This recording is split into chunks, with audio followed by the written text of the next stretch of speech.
जय हिंद दोस्तों। आज की क्लास में फिर से आपका स्वागत है। आज की क्लास है मगध के उत्कर्ष से हम आगे कंटिन्यू करेंगे। तो हिस्ट्री पोर्शन है, चलो स्टार्ट करते हैं। तो हमारा जो टॉपिक है आज का वो है मगध का उत्कर्ष।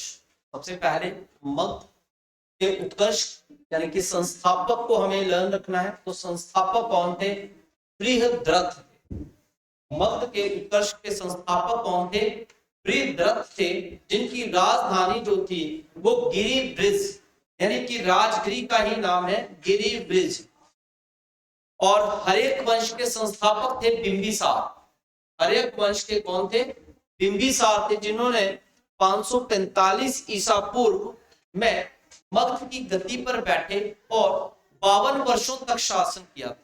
कितने वर्षों तक शासन किया था? 52 ईयर्स तक हर्यक वंश के जो संस्थापक थे बिंबिसार, उन्होंने शासन किया था। और बिंबिसार राष्ट्रीय या राष्ट्र का निर्माण कर उसे अपनी राजधानी भी बनाया था।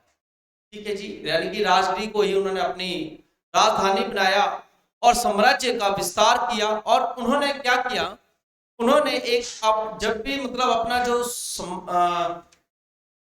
अपना साम्राज्य यानी कि उन्होंने बढ़ाना था, तो उन्होंने वैवाहिक संबंधों का सहारा लिया है।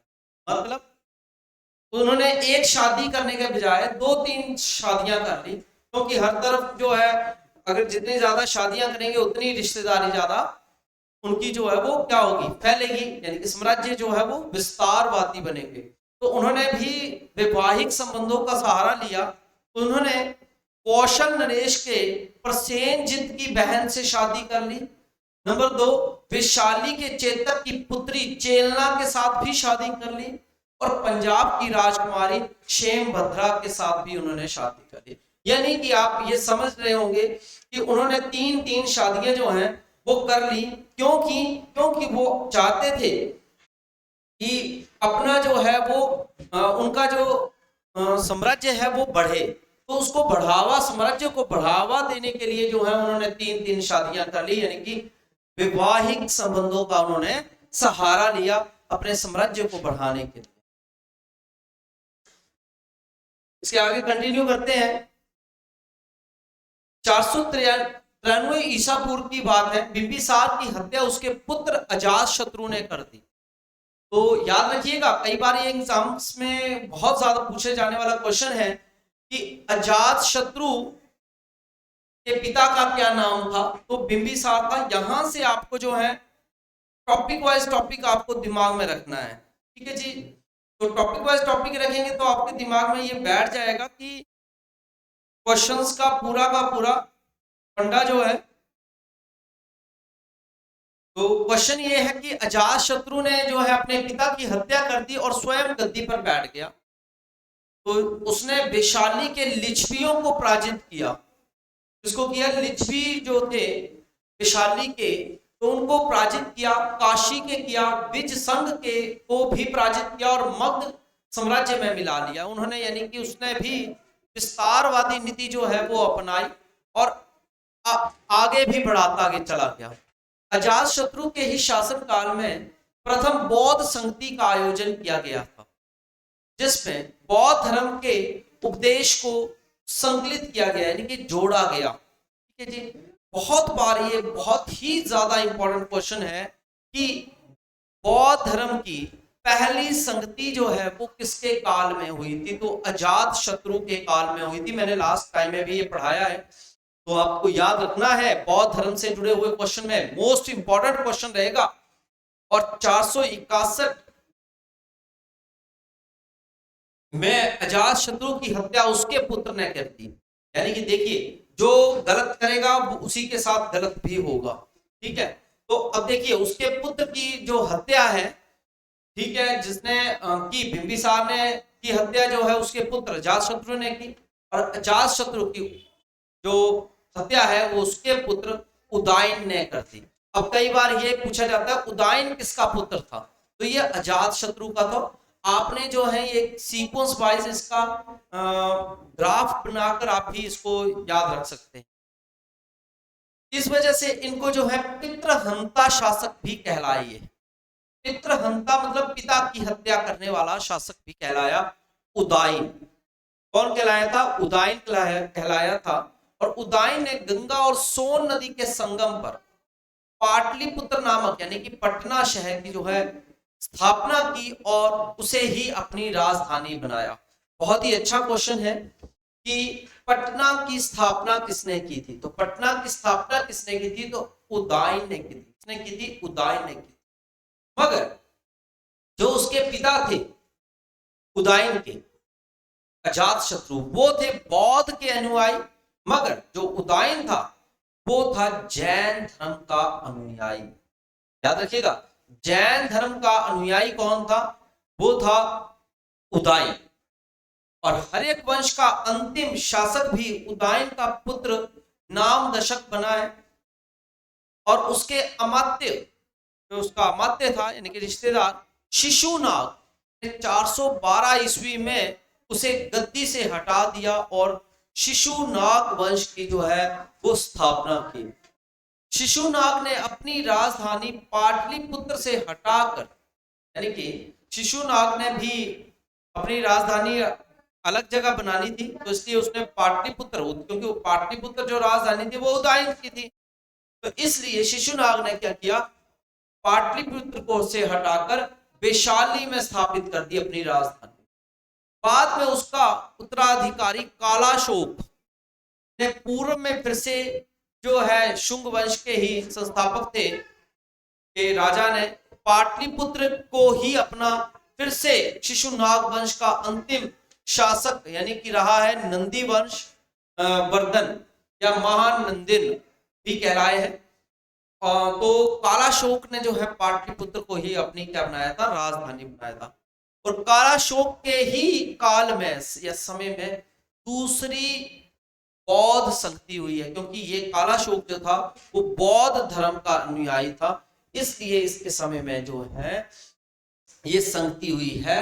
तो यानी कि पहली संगति अजात शत्रु, दूसरा है शुंग वंश के राजा कौन थे? कालाशोक। याद रखिएगा, 2 मैंने क्वेश्चन साथ में ही आपको क्लियर कर दिए। नेक्स्ट आ जाता है नंद वंश। नंद वंश के संस्थापक थे महापद्म नंद। कौन थे? महापद्म नंद। इसने कलिंग को जीता और विद्रोही कौशल राज्य को का दमन भी किया, जो यानी कि जो फालतू में उठ रहे थे कोई विद्रोही, उनको भी दबा दिया, जितने भी विद्रोही थे। और नंद वंश का अंतिम शासक कौन था? धनानंद।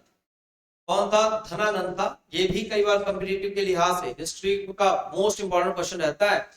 नंद वंश जो है वो सर्वाधिक धनी राज्य तथा विशाल सेना के लिए जाना जाता था। सिकंदर का ये समकालीन शासक रहा है धनानंद। समकालीन शासक यानी कि उसी के रूल रेगुलेशंस भी समझता था या मानता था। नंद वंश का विनाश चंद्रगुप्त और चाणक्य ने किया। याद रखिएगा, नंद वंश का विनाश किसने किया था? चाणक्य और चंद्रगुप्त मौर्य। नंद वंश को भारत के पहले समाज राज्य निर्माताओं की भी संज्ञा मिली हुई है। याद रखिएगा, नंद वंश के जो अंतिम शासक थे धनानंद, तो सिकंदर के ये समकालीन थे, मगर अब इसे चंद्रगुप्त मौर्य और उसके गुरु चाणक्य की सहायता से जो है वो धनानंद की इन्होंने हत्या कर दी और मौर्य वंश की नींव रख दी थी 322 ईसा पूर्व। देख सकते हैं एक दूसरे को ही मार कर ये आगे बढ़ रहे हैं। कभी भी किसी को उठना हो तो यानी कि किसी को दबाना तो पड़ेगा। तो आगे चलते हैं सिकंदर की तरफ। तो 356 ईसा पूर्व जो है सिकंदर का जन्म हुआ है और इनके पिता का नाम फिलिप मकदूनिया के शासक थे ये, और गुरु का नाम अरस्तु है। सेनापति की बात करें तो सेल्युकस थे। भारत विजय अभियान के तहत सिकंदर जो है 326 ईसा पूर्व बल्ख को जीतने के बाद जो है काबुल से होते हुए हिंदकुश पर्वत को पार करके जो है वो भारत की तरफ चले थे। सिकंदर को पंजाब के शासक पोरस के साथ जो है 326 ईस्वी में युद्ध करना पड़ा था, जिसे हार्पिस का युद्ध भी कहा जाता है, झेलम का युद्ध कहा जाता है, बिस्ता का युद्ध कहा जाता है। बहुत ही इंपॉर्टेंट क्वेश्चन रहेगा, बिस्ता का युद्ध कब हुआ, हार्पिस का युद्ध कब हुआ, ये आपको लिख लेना चाहिए इसको, 326 ईसा पूर्व। इसके बाद आगे के अभियान के लिए सिकंदर ने के सैनिकों ने ब्यास नदी को पार करने से मना कर दिया, इनकार कर दिया था। आपको याद होगा हमारी ये कुल्लू की ही बात हो रही है, हिमाचल प्रदेश के, तो वहां पर ये इसके सैनिकों ने जो है ब्यास नदी को पार करने से मना कर दिया था। तो सिकंदर ने जितने भी जीते हुए भारतीय प्रदेश थे वो अपने सेनापति को वापस लौटा दिए, और 323 ईसा पूर्व यूनान जाते हुए जो है बेबीलोन में उनका निधन हो गया। जैसे ही उनका निधन हुआ, ठीक है जी, और थोड़ा सा मैं आगे के लिए पहले मैं बात बता देता हूं। सिकंदर के लौट जाने और उसकी अकाल मृत्यु के कारण जो है पंजाब वाले लास्ट जो क्षेत्र था उसमें अराजकता फैल गई। अराजकता होती है कि देश जो उसका साम्राज्य है वो अस्थिर हो गया, या ये समझ लीजिए कि वहां पर जो है हर कोई तानाशाह ही करना शुरू कर दिया, रूल रेगुलेशंस जो है वो कम होने शुरू हो गए। तो अराजकता का चंद्रगुप्त ने जो है वो लाभ उठाया। तो उस वक्त क्या किया, जो उसका मंत्री था चाणक्य, उसकी हेल्प से जो है चंद्रगुप्त ने उसका लाभ उठाकर जो है खुद ही पंजाब का सम्राट बनकर बैठ गया, यानी कि खुद सम्राट बनकर बैठ गया। इस प्रकार से जो है मौर्य साम्राज्य जो है, ठीक है, का जन्म हुआ। और इनका जो मौर्य साम्राज्य का जो है चंद्रगुप्त मौर्य का की अगर बात करें तो 340 ईसा पूर्व पाटलिपुत्र यानी कि बिहार में इनका जन्म हुआ। पिता का नाम सूर्यगुप्त सिद्धि मौर्य नाम है पूरा, और पिता का नाम माता का नाम पुरा मौर्य, पत्नी का नाम रुद्रा और हेलना है, जो कि सेल्युकस निकेटर की जो है वो बेटी है, यानी कि पुत्री है। और चंद्रगुप्त मौर्य के गुरु का नाम बात करें तो वो चाणक्य थे। निधन इनका 298 ईसा पूर्व लगभग 47-48 साल की उम्र में हुआ है, श्रवणबेलगोला कर्नाटक में। और इनके पुत्र का नाम क्या था, बिंदुसार। चंद्रगुप्त मौर्य ने जैनी गुरु थे भद्रबाहु, जैसे मैंने लास्ट क्लास में भी बताया है, जैन धर्म की दीक्षा ली थी। और श्रवणबेलगोला में 297 ईसा पूर्व में अपना शरीर त्याग दिया था। मैक्सनीज यानी कि सेल्युकस निकेटर का राजदूत था, बहुत इंपॉर्टेंट रहेगा। मैक्सनीज कौन था, सेल्युकस निकेटर का राजदूत था, और चंद्रगुप्त के दरबार में ही रहता था। किसके दरबार में था, चंद्रगुप्त के, ठीक है जी। और मैक्सनीज ने कौन सी पुस्तक लिखी है, इंडिका पुस्तक लिखी है, ये भी कॉम्पिटिटिव के लिहाज से इंपॉर्टेंट है। मैक्स इंडिका पुस्तक के लेखक कौन है, ये इससे संबंधित कुछ क्वेश्चन भी उठाए हैं हमने। तो चंद्रगुप्त मौर्य से संबंधित है। चंद्रगुप्त मौर्य का प्रथम शासक कौन था, यानी कि तो चंद्रगुप्त मौर्य यानी कि मौर्य साम्राज्य का जो है चंद्रगुप्त मौर्य ही थे, मौर्य साम्राज्य के, जिन्होंने नंद वंश के अंतिम शासक धनानंद को हरा कर या हत्या करके जो है मौर्य वंश की जो है वो स्थापना यानी कि नींव रखी, और 323 ईसा पूर्व में। चंद्रगुप्त मौर्य के पुत्र का अगर नाम बात करें तो बिंदुसार याद रखिएगा, मैंने आपको पहले से बता दिया। माता का नाम बुरा मौर्य है। अंतिम शासक जो थे वो बृहद्रथ थे। कौन थे, बृहद्रथ थे, जो कि शतधवन के जो है पुत्र थे, और उनका शासनकाल 187 ईसा पूर्व से लेकर 180 ईसा पूर्व तक का रहा है। और चंद्रगुप्त मौर्य के पिता का नाम जो था वो था स्वार्थ सिद्धि मौर्य।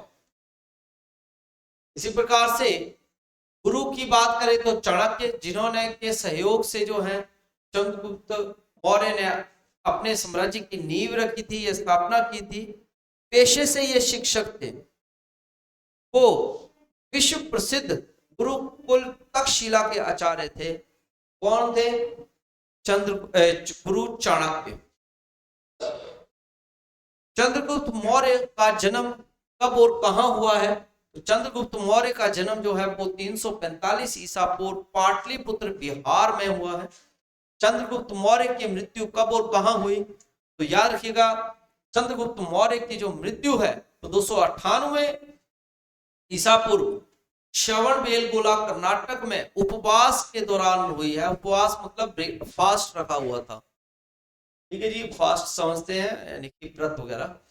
और चंद्रगुप्त मौर्य का जो राज्यरोहण है यानी कि तो ये गद्दी पर कब बैठे थे? तो 322 ईसा पूर्व जो है वो गद्दी पर बैठे थे। और इन्होंने किसको हराया था? तो इन्होंने मगध के राजा धनानंद को हराकर जो है मौर्य वंश की स्थापना की थी। इसी के साथ आगे चलूंगा मैं। बिंदुसार। बिंदुसार यानी कि आपको पता है चंद्रगुप्त मौर्य का जो है वो पुत्र है, तो उत्तराधिकारी आया, तो क्योंकि पिता मर जाएगा तो पुत्र बैठेगा। तो तिब्बती लामा तारानाथ और जैन श्रुतियों के अनुसार जो है चाणक्य बिंदुसार का प्रधानमंत्री भी रहा है, ठीक है। उस वक्त जो है बिंदुसार का प्रधानमंत्री रहा था चाणक्य।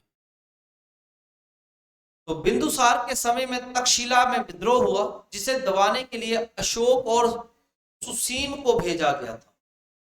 पिंगलवत्स्य नामक एक, नमक लिखा है नामक होगा, नामक आजीवक विद्वान था एक वहां पे, तो बिंदुसार के दरबार में ही रहता था।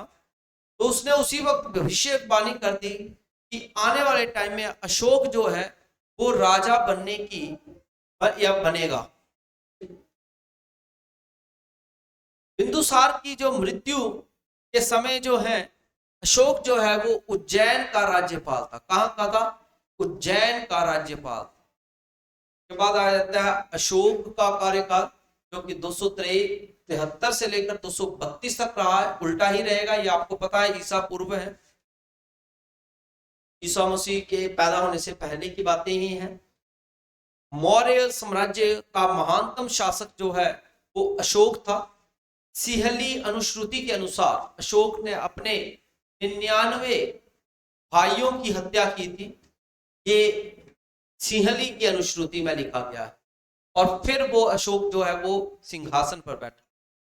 अगर हम अशोक की माता का नाम करें या नाम बताएं तो सुभद्रांगी है, और इन्होंने श्रीनगर शहर की को भी बसाया है। कश्मीर में है श्रीनगर, तो उसको बसाया है। और राज्याभिषेक जो है ये 8वें वर्ष में यानी कि 261 ईसा पूर्व जो है कलिंग पर आक्रमण किया, और उस समय जो है वहां के शासक नंदराज थे और उनसे जो है उन्होंने विजय प्राप्त की। बहुत बार ये भी क्वेश्चन पूछा जाने वाला है, कलिंग का युद्ध कब हुआ, किसके बीच हुआ? आपको पता लग गया, नंदराज के बीच में हुआ है, अशोक के बीच, और अशोक ही जीते हैं। कलिंग में जो है ये वहां पर जो नरसंहार हुआ, तो अशोक जो है यानी कि मन जो है वो खून को देखकर जो है वो विचलित हो गया, लाशें देख के। तो उन्होंने क्या किया, इसके बाद जो है नरसंहार को देखकर जो है उन्होंने इसके बाद धर्म जो है कौन सा अपनाया? बौद्ध धर्म अपनाया, और सांची के स्तूपों का निर्माण, किसका निर्माण कराया? सांची के स्तूपों का निर्माण करवाया। और भारत के मध्य प्रदेश राज्य के रायसेन जिले में सांची नगर की भी के पास एक पहाड़ी पर स्थित छोटा सा गांव है। ये बेतवा नदी के किनारे पर है, भोपाल से 46 किलोमीटर पूर्वोत्तर में है, तथा बेसन नगर के और विदिशा में से 10 किलोमीटर की दूरी पर मध्य प्रदेश के मध्य में यह स्थित है। ठीक है जी। सांची का स्तूप। बौद्ध धर्म अपनाने के बाद जो है बौद्ध का प्रचार किया उन्होंने, और उसने अपने पुत्र महेंद्र और पुत्री संघमित्रा को भी बौद्ध के प्रचार के लिए जो है श्रीलंका का भेजा था। उपगुप्त नामक बौद्ध भिक्षु ने जो है अशोक को बौद्ध धर्म की दीक्षा दी थी। याद रखिएगा, बौद्ध धर्म की दीक्षा जो है वो अशोक को किसने दी थी? तो उपगुप्त याद रखना है। और अशोक के अभिलेख पढ़ने से पहले पहली सफलता जो वो 1835 ईस्वी में जेम्स प्रिसेप पर या को हुई है। मतलब जो अशोक ने लिखा हुआ है वो 1835 में पढ़ा भी गया है। और मौर्य वंश का अंतिम शासक जो था वो वृद्धरथ था। उसकी हत्या उसके सेनापति पुष्यमित्र शुंग ने की थी। किसने की थी? पुष्यमित्र शुंग ने की थी। और 185 ईसा पूर्व जो है वो कर दी थी। और मगध पर जो है वो शुंग वंश की नींव रखी थी। किसकी नींव रखी थी? शुंग वंश की नींव रखी थी। ठीक है जी। इसी प्रकार से जो है आज की हमारी क्लास रहेगी। इसके बाद आएगा हमारा शुंग वंश के संस्थापक पुष्यमित्र शुंग। तो हम नेक्स्ट क्लास में इसको स्टडी करेंगे। तब तक के लिए अपना खास ख्याल रखिएगा। जय हिंद, जय भारत, जय हिमाचल।